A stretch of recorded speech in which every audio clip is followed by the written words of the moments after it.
Welcome to the London Horror Movie Club. I'm horror writer Lauren Jane Barnett. And I'm Chris Sapikowski, Lauren's older brother, and I've been watching horror movies since I was 8. Join us as we talk about the wild, weird, and wonderful horror films set in England's eerie capital.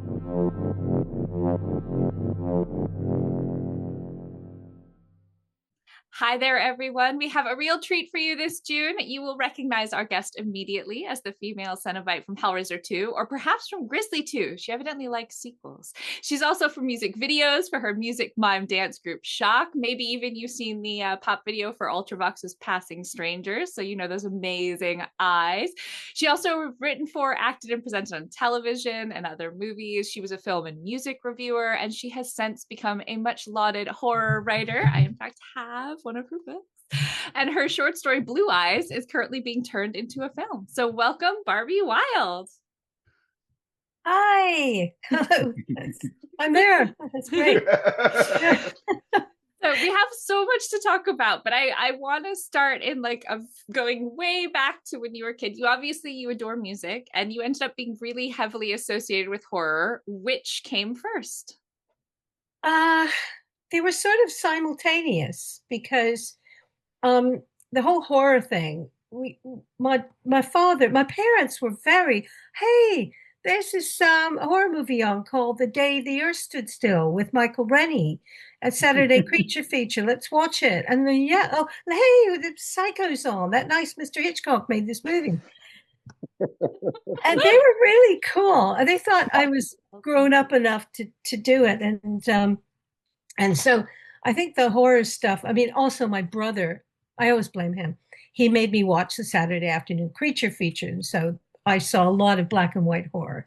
And all these movies from the 50s were all about, Red's Under the Bed, Call Me Scares. So you don't know if your neighbor is a communist, alien or not. I think you know that one. Yeah, yes, Invasion of the Body Snatchers. Just to let you know that I have. Oh, can you see? Oh my God, you got Natural Thorn Killer. They love it. And it was so funny because the first couple movies you mentioned were the ones that really freaked me out when I was a kid. So the horror thing was kind of first. I mean, the music thing, my dad was a big classical fan, but also every Sunday morning after we came back from church, and he was sort of a scientist, like I said. So he was, he would just read the Bible. What are they talking about?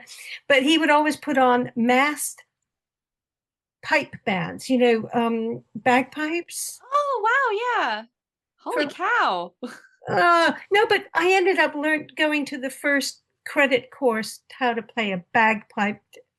I got a good grade, but I could never do the whole thing of, But anyway, it just reminded me of that Bugs Bunny thing where, the Yosemite Sam is playing a bagpipe and Bugs Bunny goes, oh my God, that octopus is attacking that little old lady. But anyway, but the horror thing was definitely there.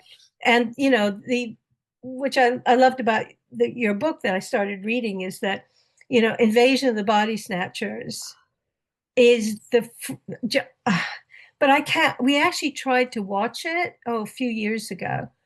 And I was just playing solitaire on my little, device. I couldn't look at it. Scared the poop out of me. I love that. And just think about it again, the paranoia. Paranoia is just reality on a finer scale. That's a quote, movie quote. Parents putting pods under their children's beds. Can you get freakier than that? And so that freaked me out. This is the first one. This is the black and white one. And then the other film was The Thing from Another World, which is Carrot Man. Well, yeah, intellectual Carrot Man. And which the other Invaders from Mars. Oh. That one again. Hey, Dad, spaceship just landed in the back garden. Okay, honey, I'll take it. Here it goes back. Hi, there's nothing wrong. You don't have to worry about anything. And there's the whole Martians drilling in the back of the neck thing. And your parents are just taking over. And my father used to go down into our basement, which was a bit sort of spooky. And he would love to read his science fiction novels there. Every time he came up, I would jump up because he was 6 foot too, jump up and grab the back of his collar just to make sure he hadn't been drilled by Martians. I That's love it. how paranoid I was. And I told him years later, and he went, "Oh, I always wondered why you did that." Maybe you should have asked me about it, you know. But no, I was just whirling in a paranoia when I was a kid because, you know, things were kind of tough. I was growing up during the Cuban Missile Crisis and all this stuff. I used to lie there going, "Is a bomb going to drop on our heads?" But of course it didn't. But I can't remember if I mentioned this before, probably not in this chat, but I asked my dad, could we build a bomb shelter? Really? Yes.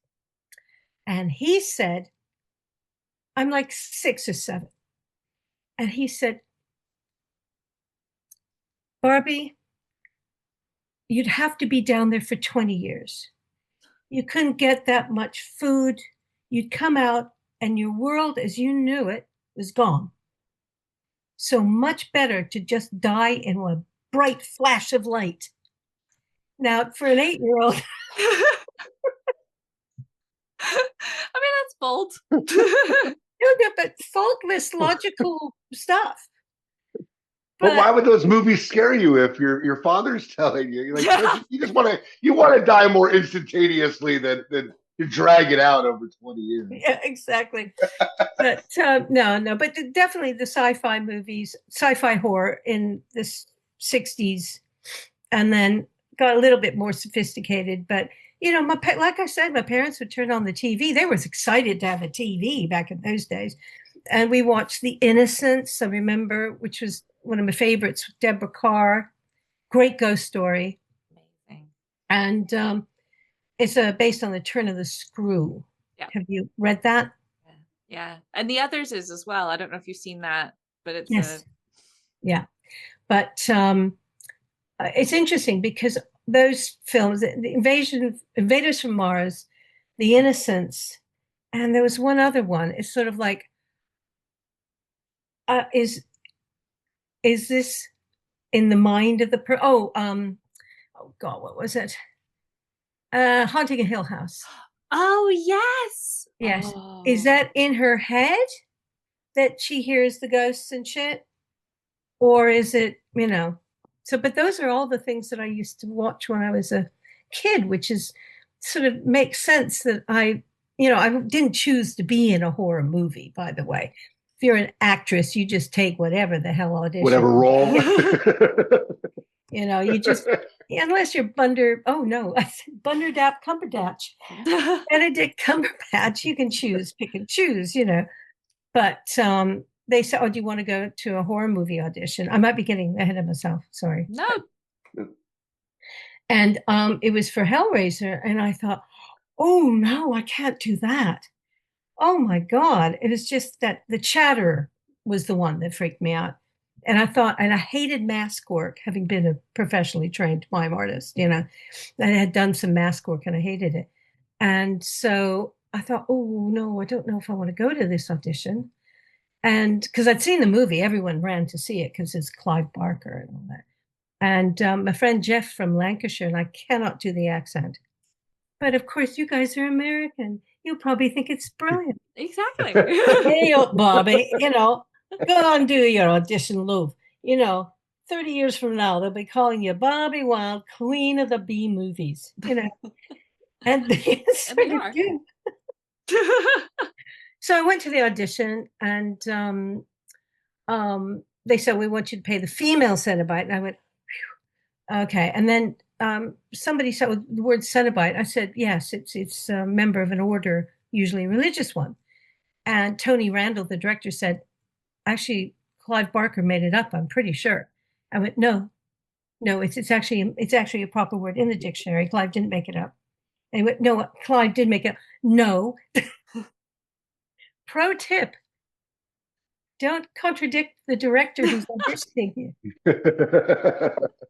But a friend of mine said, oh, that may be because you didn't really want the job. But I mean, it was, 4 hours of makeup every day and all that stuff. But, that's nothing compared to Doug at 6 and Ken Cranham at 6 for the Dr. Channard thing. So, but anyway, winding back, getting back into the 60s. And then I think the next era of horror movies that I fell in love with was the late 70s, early 80s, and the whole body horror thing. That was, Carpenter's The Thing, which is much closer to the original story by Campbell. I can't remember his first name. But that was just, you guys have seen the original Thing. Yeah. Oh, God, Yes. Yeah. But I was sitting there in the cinema, and there's this bit where one of the guy's heads just rips off of his body and sprouts spidery legs and skittles off. And I went, give me a fucking break, out loud in the cinema. And then one of the actors said exactly the same line, which Perfect. but that was pretty intense. So, it's an Alien, of course. That one was the first half of that. I was just doing this. And I went with Tim Dry. Oh, no way. Yeah, we were an item back in those days. And he said, I didn't spend 10 quid on this ticket so you could look at it through your face. But as soon as the monster grew up, I was fine. It was just when it was a little squidgy, horrible thing. I didn't like that. That scared me. But no, so basically horror has been in my life ever since. But I didn't think I was ever going to write horror until Paul Kane asked me to write a story for the Hellbound Hearts anthology, which had to be based on The Hellbound Heart by Clive Barker, which was the original idea for the Hellraiser film franchise. And I thought, huh? Oh, darling, no, I'm sorry. I don't write horror. I only write crime because I was working on my disgusting serial killer book, which took me 6 years to write. But he said, oh, please, Barbie, we want a female perspective on it. So I thought, and I went back to the original idea that the lead cenobite in the story was a female.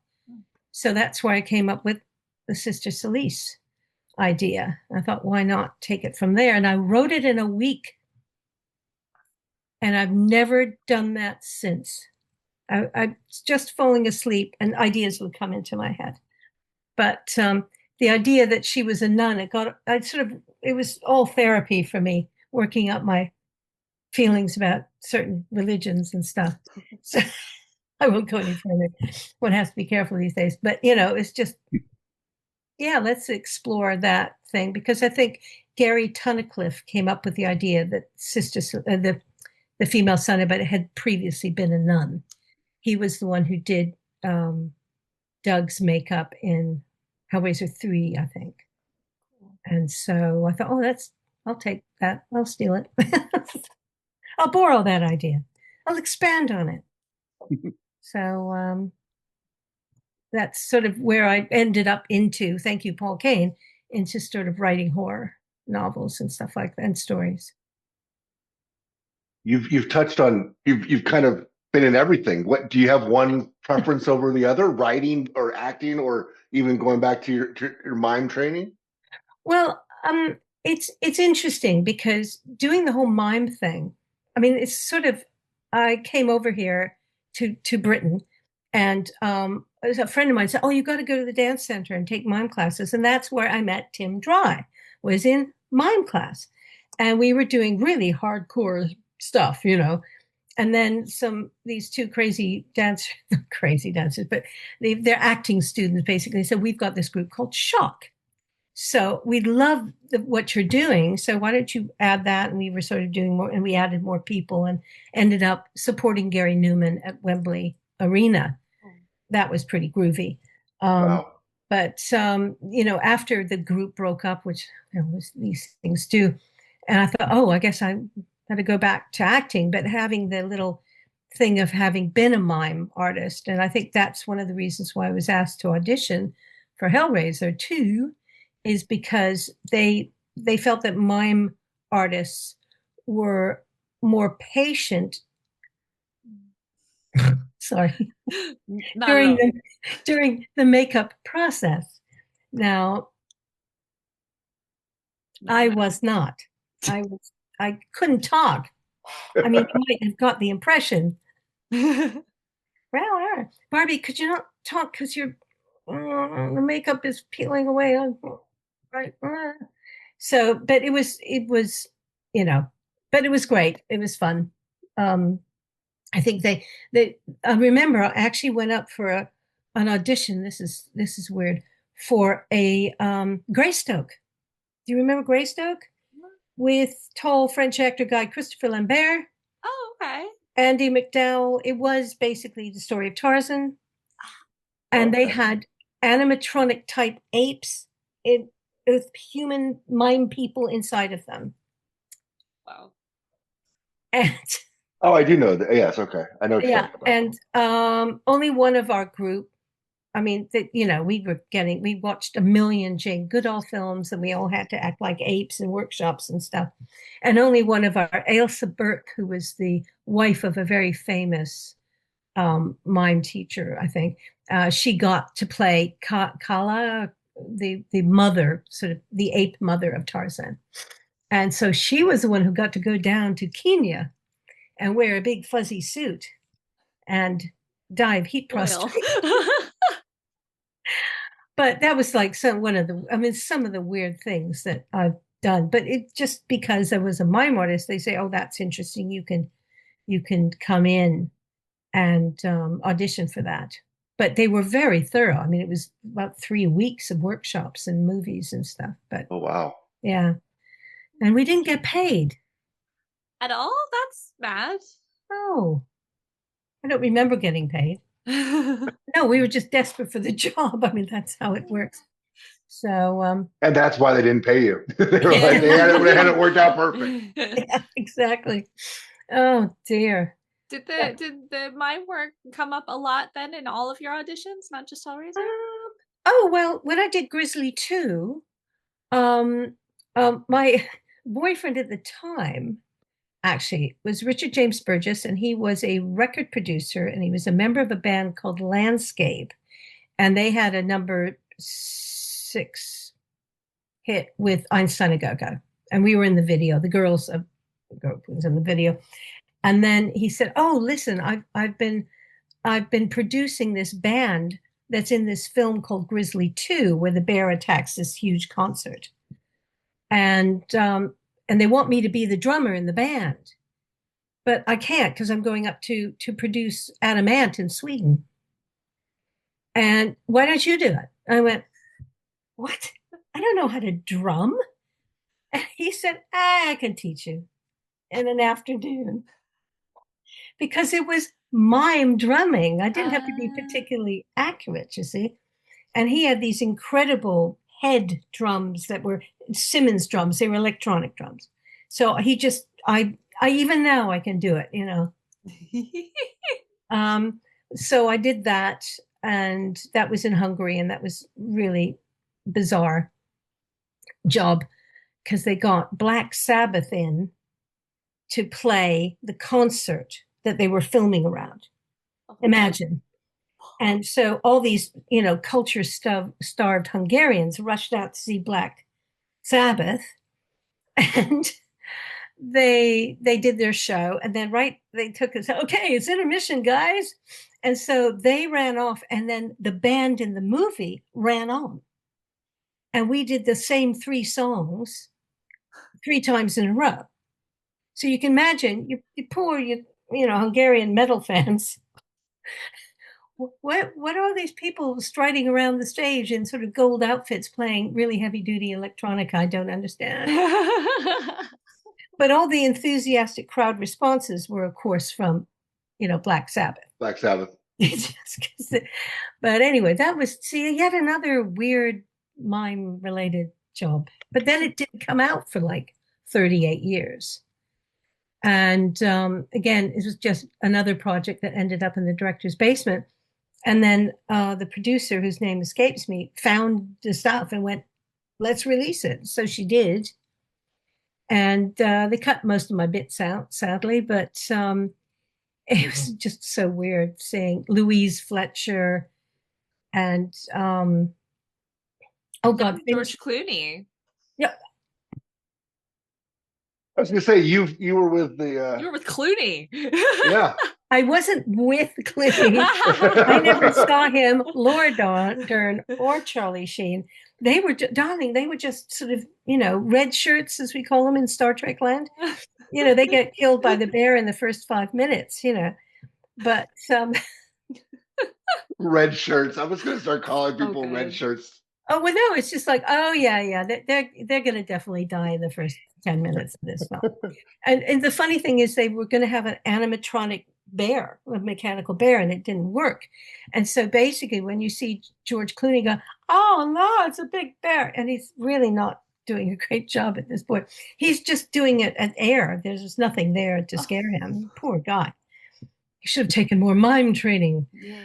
But anyway, so that was funny. I never saw George or the ones that became much more famous. But also there's a wonderful actor was also in Indiana Jones. He's from Wales. John Rhys Davies. Yeah. And it's funny because Tim did a convention with him last year.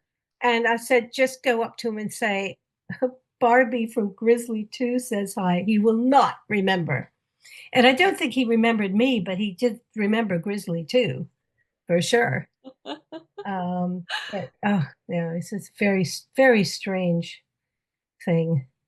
But so but you just do the next job, and it was the same with Hellraiser. It's like, okay, you just go on to the next job. I was then crossing over to doing TV presenting at the same time. I was doing shows. They had to give me time off to do my film review shows. And then you just go on, and then suddenly, I get a message from somebody going, oh, there's the big convention in Birmingham. Would you like to go and be a cenobite there? And I went, what? And I hadn't realized they'd made these other movies after Hellraiser II. Oh, interesting. Yeah. So that was fun. Yeah. Do you go to a lot of conventions?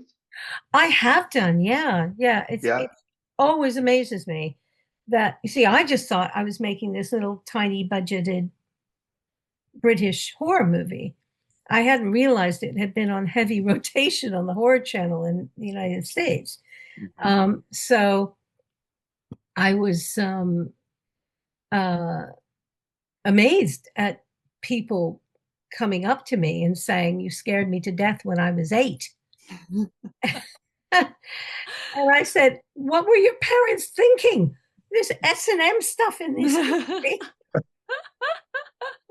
It's a little different than letting you watch Invasion of the Body. It's a little different than the movies that you watched when you were a kid, for sure. Well, the thing is, though, I mean, I must have been, I don't know, how old was I when I watched Psycho for the first time? Maybe 15 or 16, when it was on TV.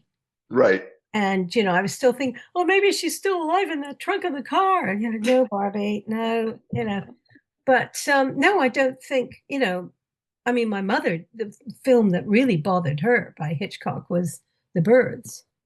She found it abhorrent that they would have birds attacking little kids, because she was a sensitive soul. But so she's a huge fan of Hellraiser 2 then? Oh no. No. My mom's passed away, sadly, years before I did Hellraiser 2. So she never got to. It's that my parents have mercifully gone to their rewards, so they haven't read any of my books. Or oh, we're so proud. But even my brother, bless him, I should talk to, because he does sort of keep an eye on I didn't realize. He said, oh, I watched your, one of your podcasts.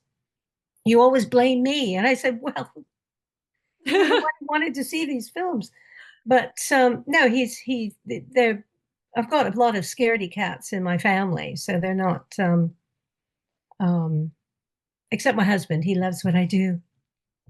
But it is strange not having any sort of not support. Of course, they support me, but they're all a little bit squeamish about that. But I can understand it. I mean, actually, there's a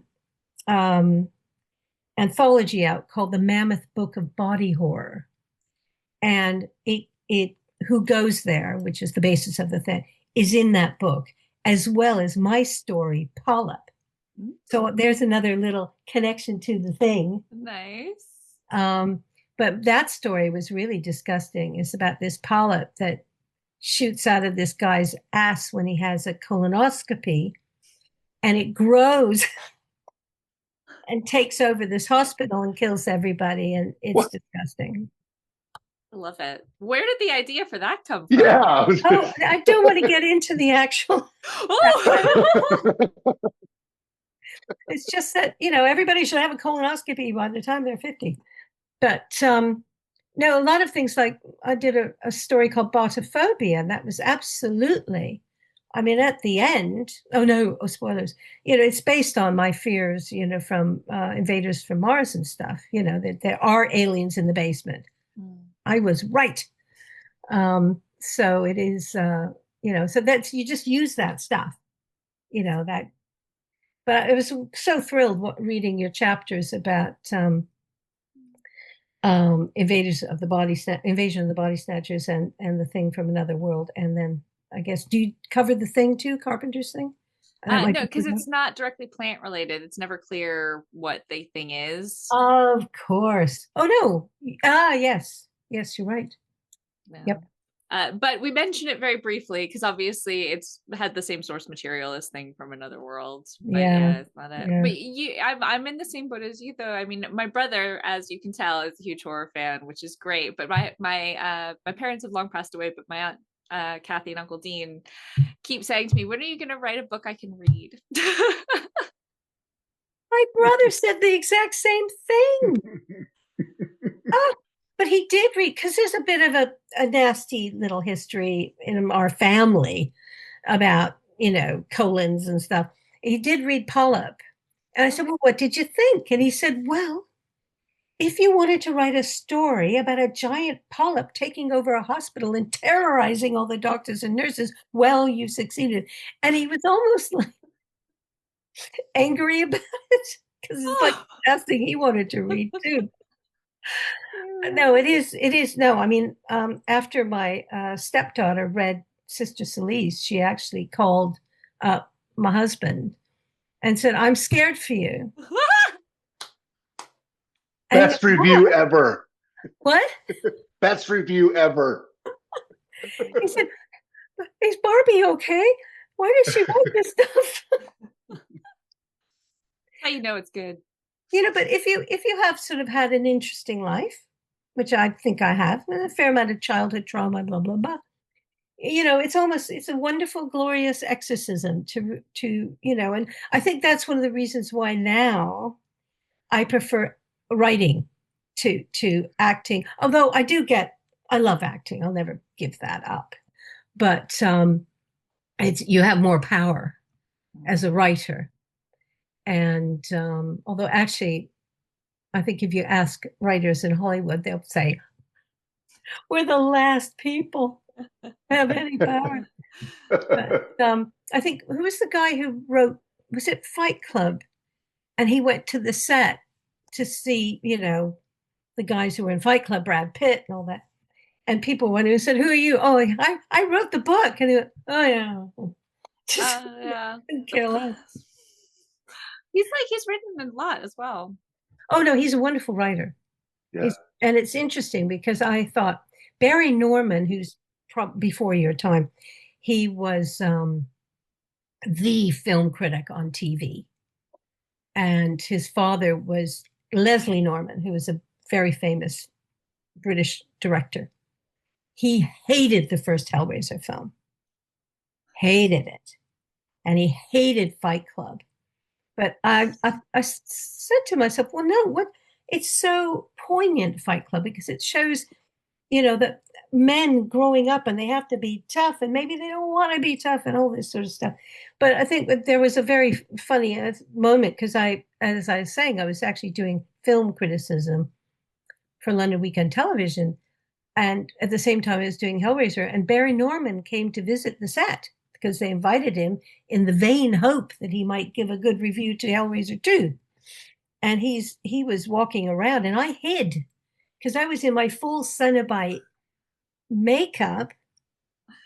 And nowadays I wouldn't have given up to rat's ass, Hi, Barry, you want to notice the wonderful vagina and neck I've got? Huh?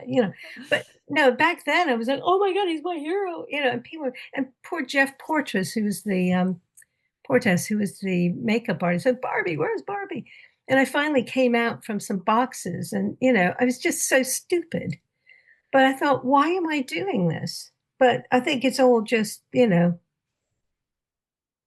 have a little less, as Meryl Streep once said. Was it Meryl Streep? No, it was the other one that I love. His name, Helen Mirren, once said, if I'd had any advice to give my younger self, it is to just say, fuck off more often. I hope you can keep that in. Yes. 100%. That's good advice in any walk of life. Yeah.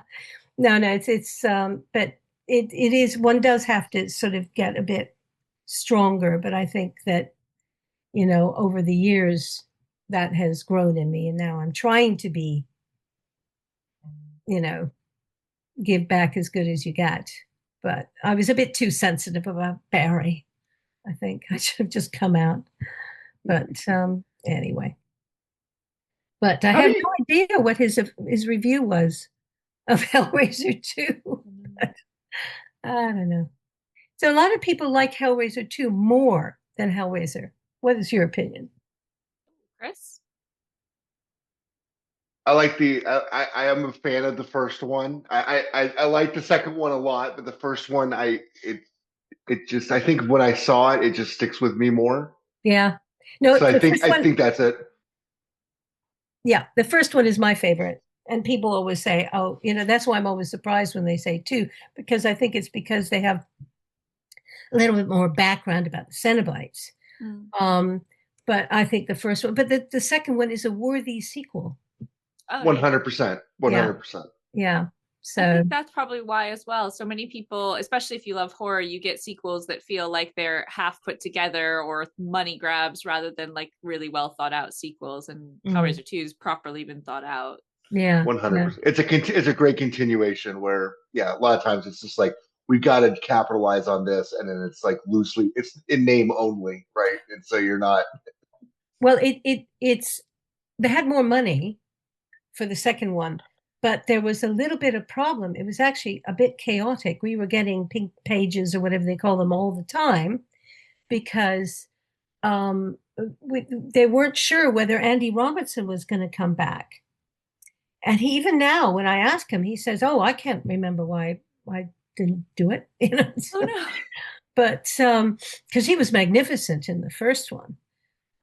So it was a bit chaotic, the second one. And of course, there's always but what was so horrific about that surgeon scene? You cut it out. And both Doug and I said, we never filmed it. Hello? Never filmed. And then they came up with this footage of us walking around in surgeon's outfits. And boy, did we feel stupid.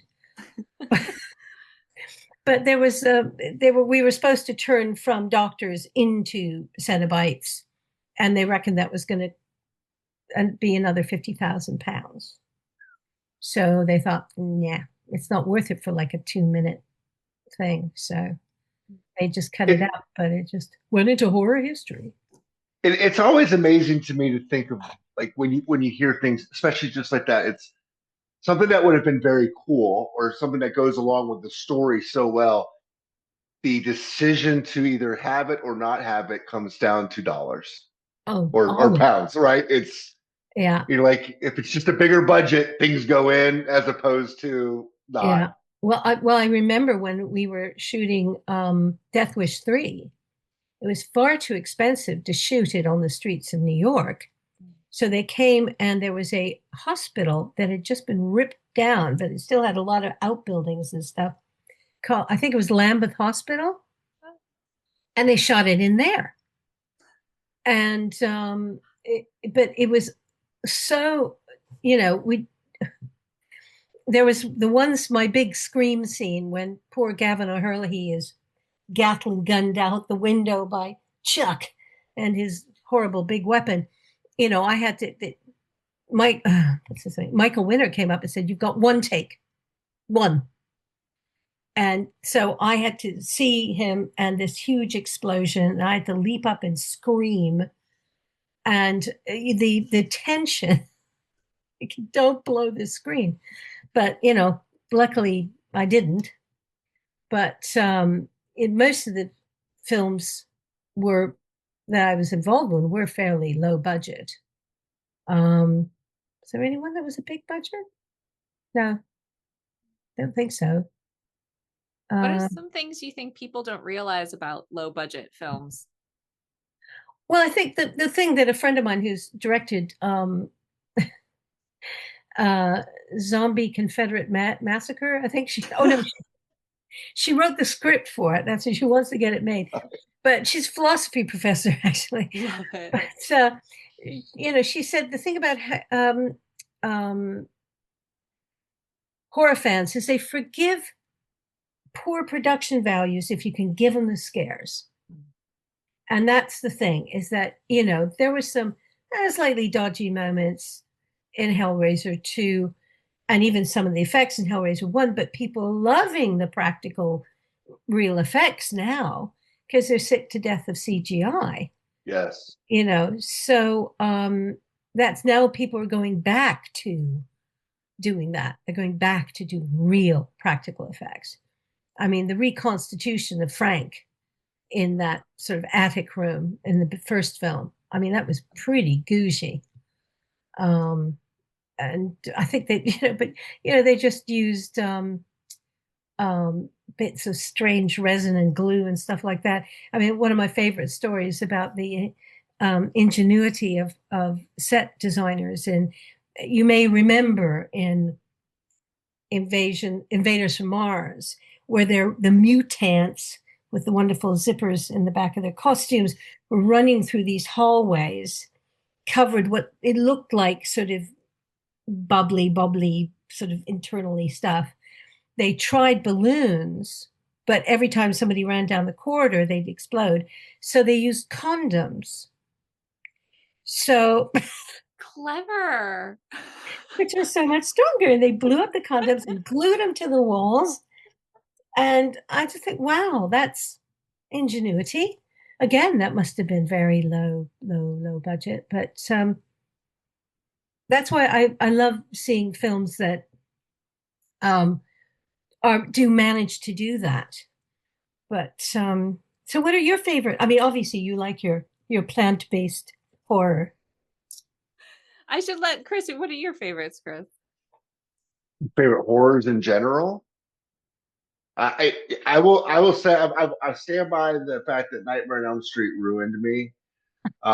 It was, I think when I saw it, it just come out on VHS. It was probably either a older kid who was kind of watching us, or an older brother of somebody. And I remember his name was Paul. I don't remember why we had the video or why he was at our house and my parents weren't there. I can't tell you that part. But watching Nightmare on Elm Street was that. And then it's also funny you say that, because Children of the Corn scared me as a kid because I watched it in a farmhouse in the middle of a cornfield with one of my mother's friends who was in Sterling, Colorado. So it was like around cornfields. And his older daughter locked us outside after we saw it at nighttime.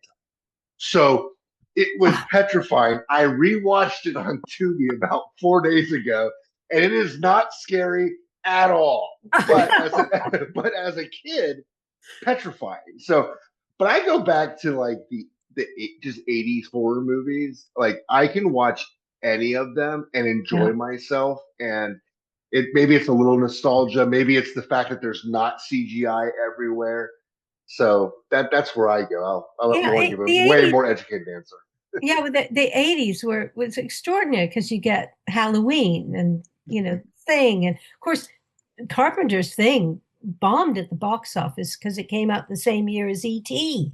and everybody wanted cuddly aliens. They didn't want Right. nasty ones. But I think it's so thinking again about what my favorite horror films are, and I'd have to put it into sections. It's obviously 50s horror, 60s horror, 80s horror, but of course, hold on a second. There's also Hammer horror.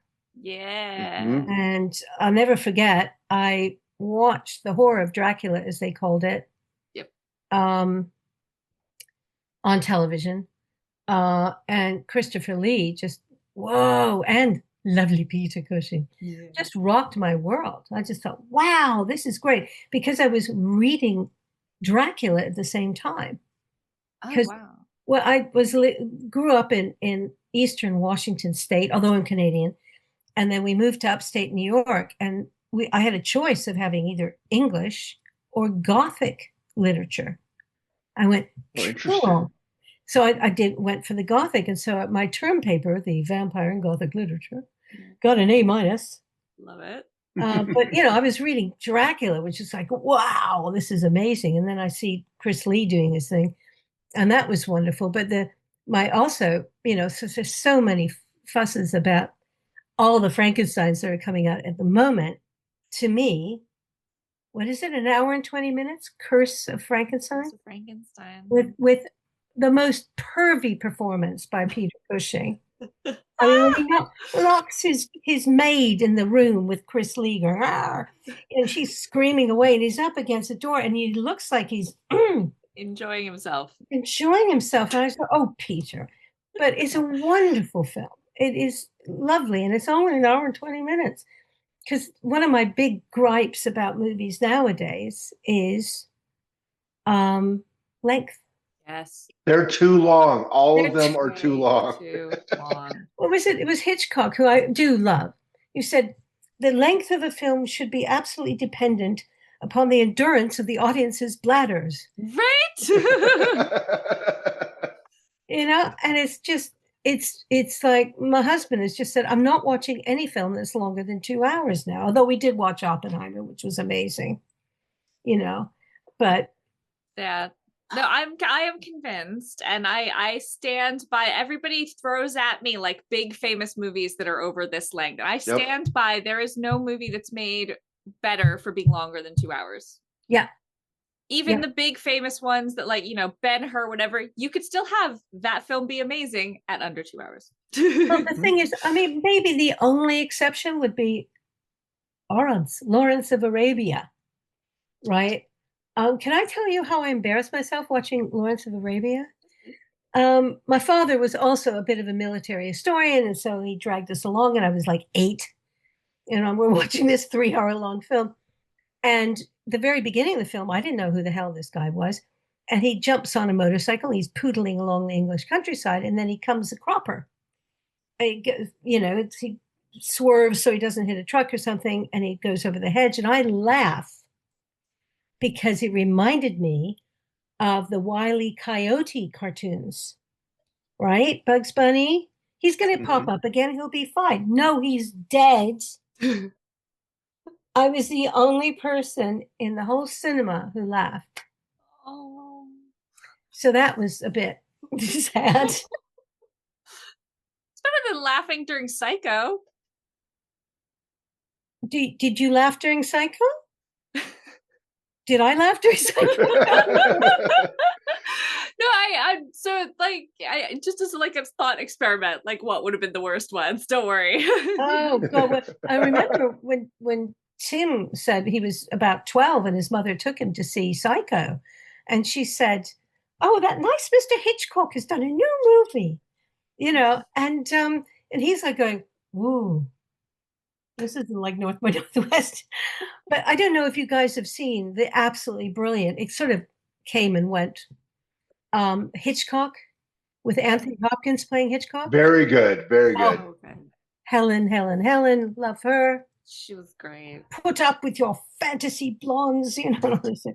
But no, it's wonderful. It's just we watch it often just because, you know, we're both sort of struggling for creative ideas at the moment. And when you think no one wanted Hitchcock to make Psycho, no one.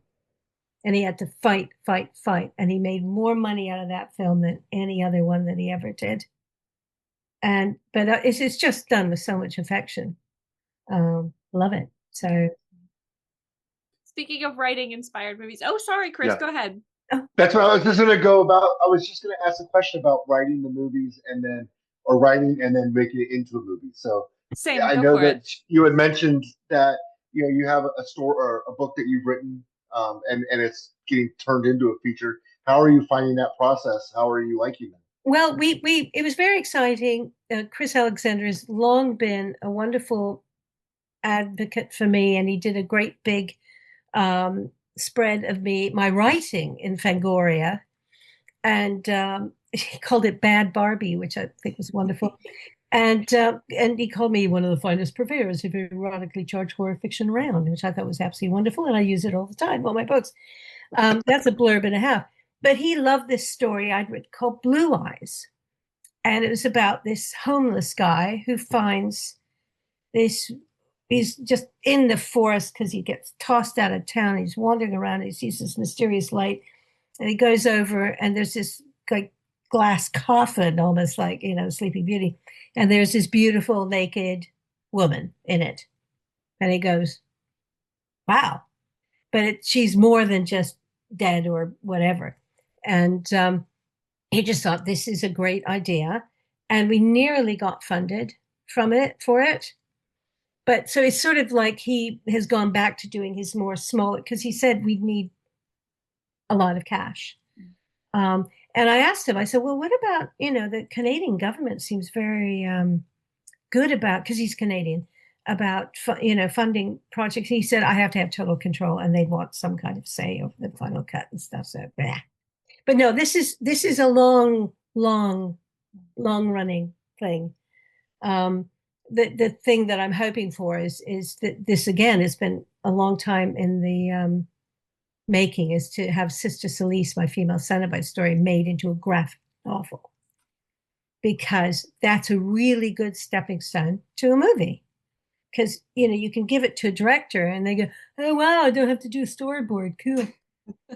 And you know, Built in right there, built in for them. You know, so that's, again, you know, obviously it would be wonderful having, and also the Venus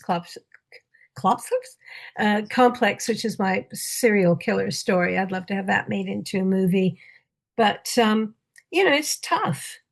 And I know that, you know, listening to female directors and artists, writers that I know, that it's never easy for them to get things off the launchpad or whatever. I mean, I was reading with interest, forgive me for massacring her name, Coralie Fargiel. I think it's Fargiet, but I'm not sure. Okay, yeah, right. Okay. You know, for her doing The Substance, and even the film she did before, which was Revenge, which I loved. My husband doesn't particularly like horror movies, but he loves revenge films, and that was absolutely sterling. But I went to see The Substance with Tim, because he said, oh yeah, I really want to see this. And it was 2 hours, more than 2 hours. But, you know, I thought it was amazing. And I told my husband about it, and he actually watched it while I was at a convention.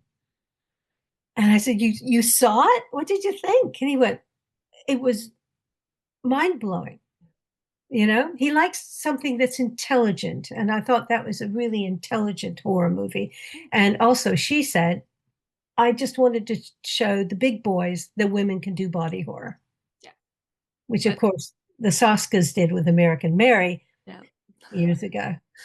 But so it's always interesting to see people's journeys from, say, their first horror film. Like, my husband's Norwegian, and he just loved Troll Hunter.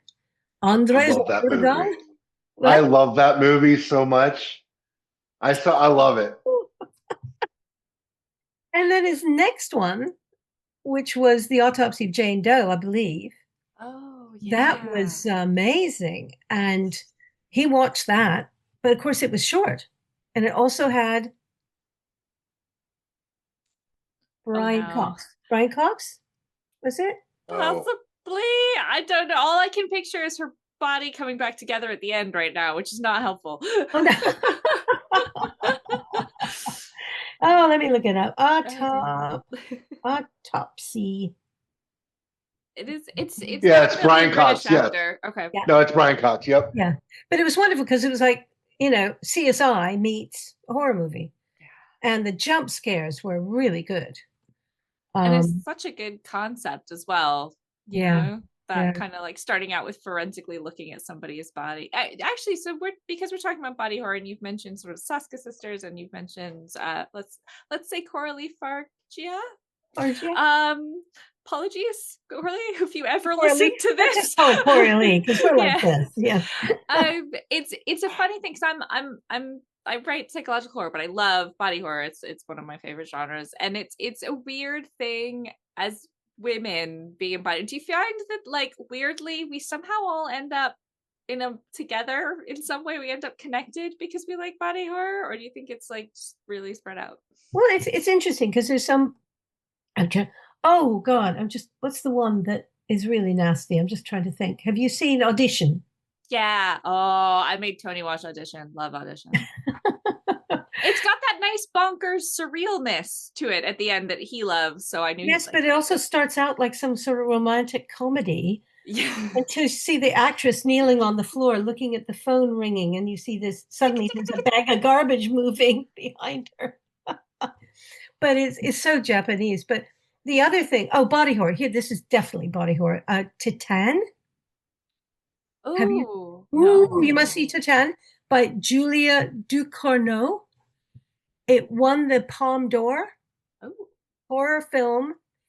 And okay, so opens up with a little girl with her dad driving down, car accident. And she has to have a metal plate put in her head, titanium.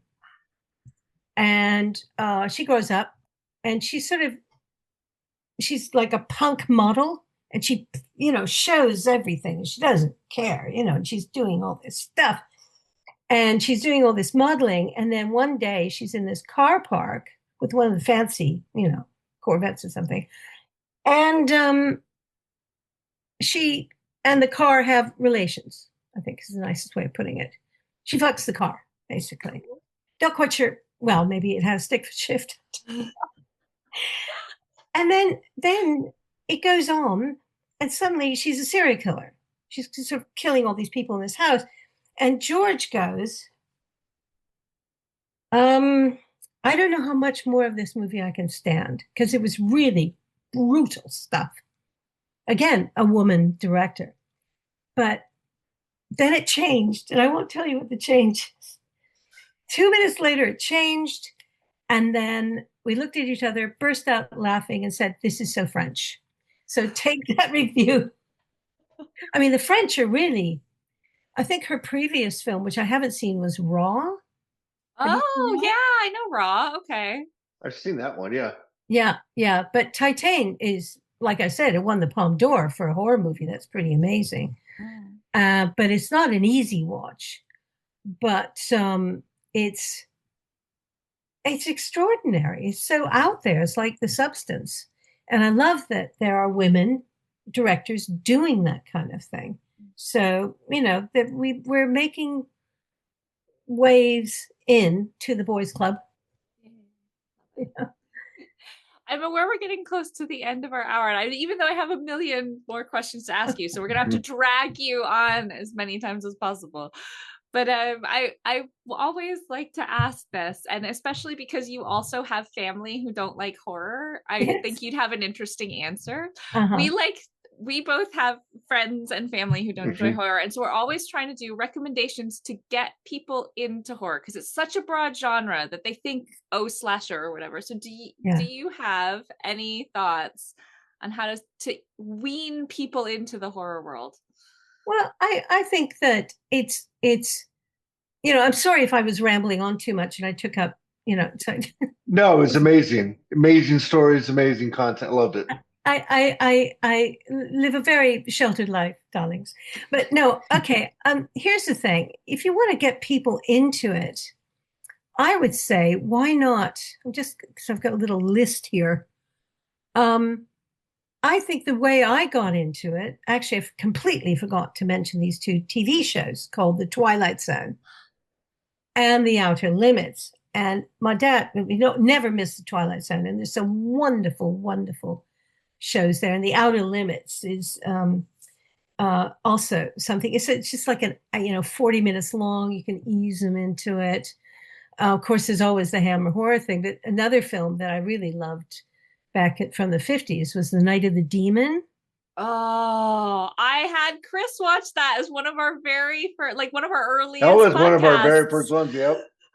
You see, just ease them in with the black and white stuff. So people, I had a friend of mine who was, I had this little mime act called Mime Over Muscle. And I worked with this guy who was a muscle builder. Ridiculous career I had.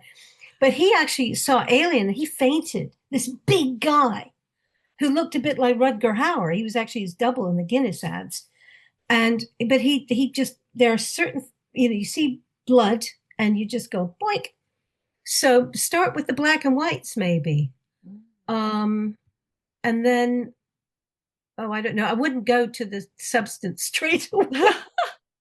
Although, has there any been more poignant thing of fate of older women in Hollywood than that film? And I think that Demi Moore did a wonderful job. Just trying to think of anything else. What would I recommend? But I think actually the TV idea is good. Yeah. And just, also Alfred Hitchcock Presents is fun, and you get there's another one Boris Karloff did called Thriller. And these are all free on YouTube. Yeah. And you can, find some of those things. But Seven, that's serial killer murder. Yeah. I don't know if I don't know if I could start off some of my friends that don't like horror with the movie Seven. That might No. My husband's lovely sister, who's gone to her reward, was a professional dominatrix, and she was trying to get her degree in forensic psychology. She was a very complicated woman, and I said, "Oh God, I saw that film Seven. Did you see Seven, Ava?" And she went, "Yeah." This is brilliant. She's a Norwegian. And I said, "Yeah, but I don't ever want to see anything about serial killers again." She said, "Oh no, you're the only one I could talk to about serial killers." But no, I wouldn't organize that again. Maybe Troll Hunter. Oh yeah, comedy horror. Yep, comedy horror. Yep. Actually, a friend of mine produced a film called The Final Girls. Final Girls, yes. Yes. And where it keeps kind of repeating itself. Yeah. Yes. Oh, I love that movie. Great movie. That's a really good film. Yep. Doesn't come up a lot. Oh, actually, Don't Look Now. Actually, that's not good if you've got kids. It's a great film, though. It is a beautiful film.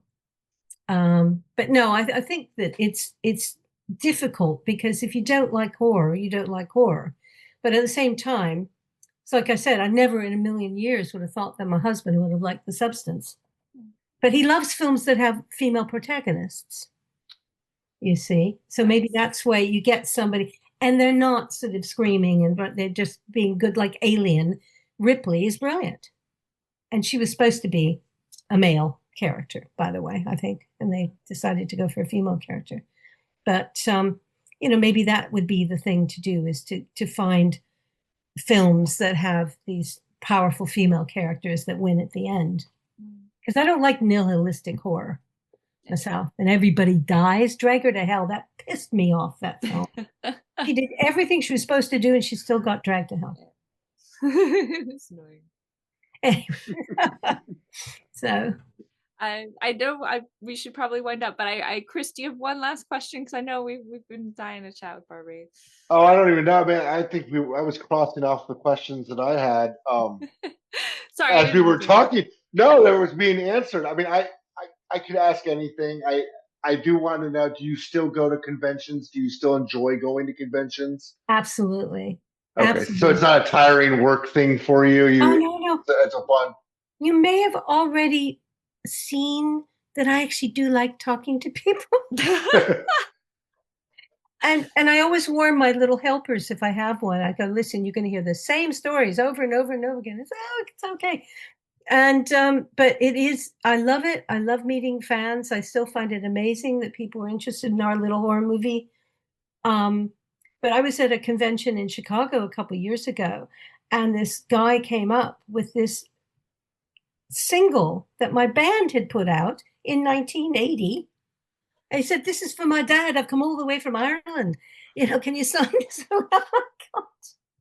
Oh, that's You awesome. get these surprises, and it's adorable, and people are so respectful.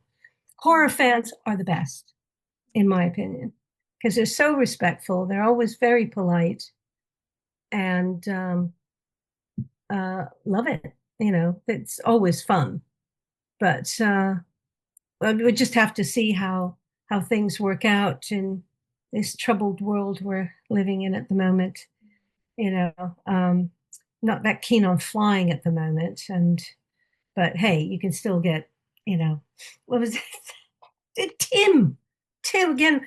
We were with Tim, and my husband and I were on this train from Bremen to Nuremberg, of all places, and I said, "Oh gosh, I love trains. It's wonderful, so much better than flying." And Tim said, "Well, yeah, but if you get in a train accident, they have to pick you up with a sponge." Charming.